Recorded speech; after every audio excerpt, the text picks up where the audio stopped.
Hi! The last time I created a rough mockup, and today I'm creating an even rougher prototype. This is going to be a short video, as I only had a very limited amount of time to work on the project this week. Due to the time constraint, all I did was actually making my mockup clickable. There are countless tools that help you do that. What's my favorite tool? A text editor. I'm going to play a time-lapse video of me making the website in the background of this video. This is not magic, this isn't even good coding. I didn't work with the editor for the past few months, but I really like it, so bear with me as I'm slowly getting back on track here. Why am I using a text editor to make a prototype? Couldn't I have just used one of the many graphic tools out there like Sketch, Framer, Photoshop, and then make it clickable by linking different mockups together, maybe in InVision? Yes, I could have done it and it would have been enough. Definitely even easier. But let me tell you a little secret. It doesn't matter what tools you use. In the end, it all comes down to the results. At my previous job, I kept making wireframes and simple mockups in Microsoft PowerPoint. Why? Well, I was the only UX designer there, and sometimes I had about 5 to 7 product owners to work with.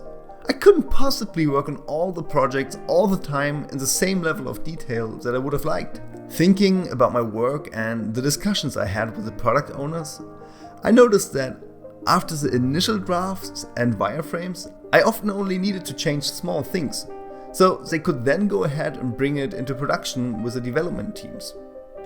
But over time, the small changes took more and more of my time. But I was the only one with the right tools and no one else could use them or would even bother learning them. That's when I took a look at the tools they use.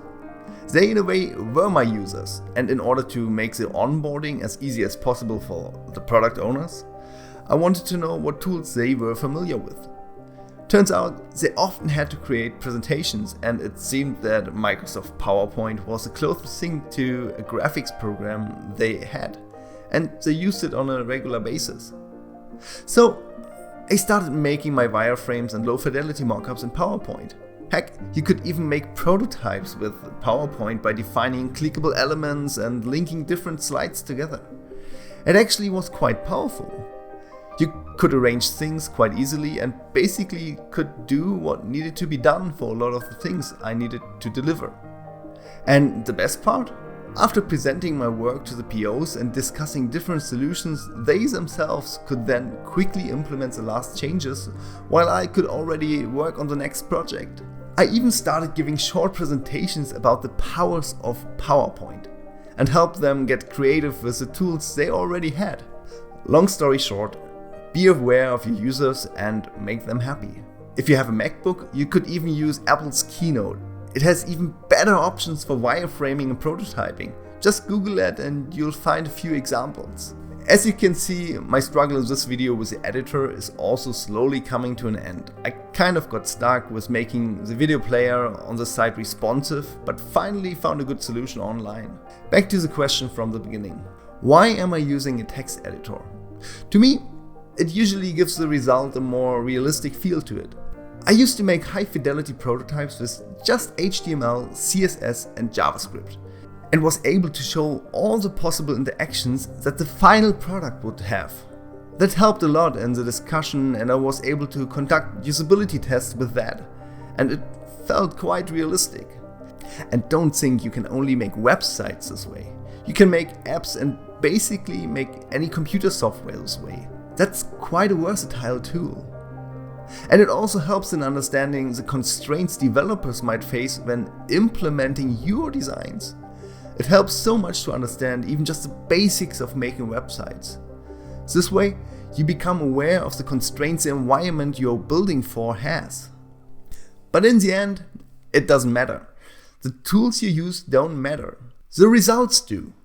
A UX designer should be more than the sum of the tools they use. In the end, it is your job to convey your message. No matter if it's a paper prototype, just a drawing, a fancy design, even a video, or sometimes just a discussion. If the user, the person that is supposed to understand what you made, understands what you made, you were successful. That's it for today. I finished the first version of the prototype in the background of today's video. It's not perfect and not finished yet. I want to make the whole page responsive, but this is enough for today. I'll continue another time. And I also should take some time soon to start thinking about the content. But until then, I hope you have a great day. Thank you for your time and bye.